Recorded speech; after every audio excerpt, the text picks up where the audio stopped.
Dans une grande ville d'Afrique de l'Ouest vivait une jeune étudiante nommée Aïcha.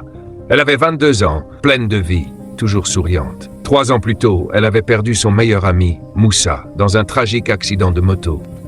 Ils avaient grandi ensemble, comme frères et sœurs. Sa mort avait brisé quelque chose en elle.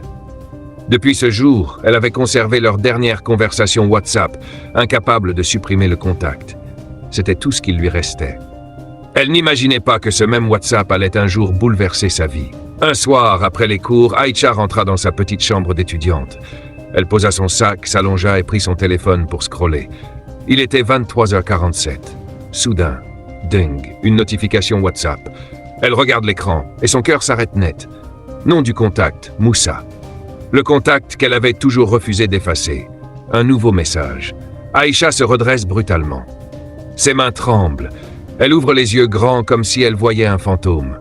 Le message disait « Tu es en danger, ne sors pas demain, je t'en supplie ». Le téléphone lui échappe des mains. C'est impossible. Moussa est mort. Mort depuis 3 ans. Elle ouvre la conversation et voit l'indicateur, vu aujourd'hui à 23h45. Elle ne dort pas de la nuit. Le lendemain, elle hésite. Devait-elle suivre ce message venu de nulle part? Ne pas sortir. Et si quelqu'un avait piraté le numéro de son ami? Ou pire, s'il s'agissait de quelque chose d'inexplicable. Finalement, elle décide de rester chez elle. À 10h, son téléphone vibre. C'est un message de sa camarade Mariam. « Aïcha, tu as entendu? Il y a eu un accident terrible devant l'université. Une voiture a percuté les étudiants à l'entrée principale. Le sang d'Aïcha se glace. C'est exactement le chemin qu'elle prend tous les matins. Alors, ce message de Moussa, c'était vrai? Les jours suivants, Aïcha vit dans la peur. Qui lui envoie ces messages? Pourquoi maintenant? Elle décide d'aller au cimetière, accompagnée de son frère. Devant la tombe de Moussa, elle remarque quelque chose d'étrange. Sur la tombe, un téléphone portable, le même modèle que celui de Moussa avant sa mort. Elle demande au gardien « Qui a mis ça ici ?» Le gardien répond calmement « Chaque année, quelqu'un dépose un objet sur cette tombe. Chaque année, à la période de sa mort. » Aïcha emporte le téléphone. Il ne s'allume pas. Batterie morte. Le soir même, vers minuit, un nouveau message arrive. « Aïcha, quelqu'un te surveille. Tu dois quitter ta maison. Maintenant. » Elle panique et va vers la fenêtre. Dehors, une silhouette immobile, dans l'obscurité. Elle ne bouge pas. Elle ne parle pas. Elle regarde. Le téléphone se remet à vibrer. Appel WhatsApp de Moussa.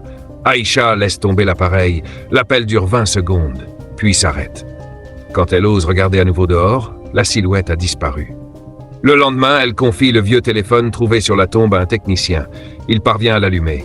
Dans la galerie, un seul fichier. Une vidéo. Aïcha appuie sur Play. Moussa apparaît à l'écran assis sur sa moto.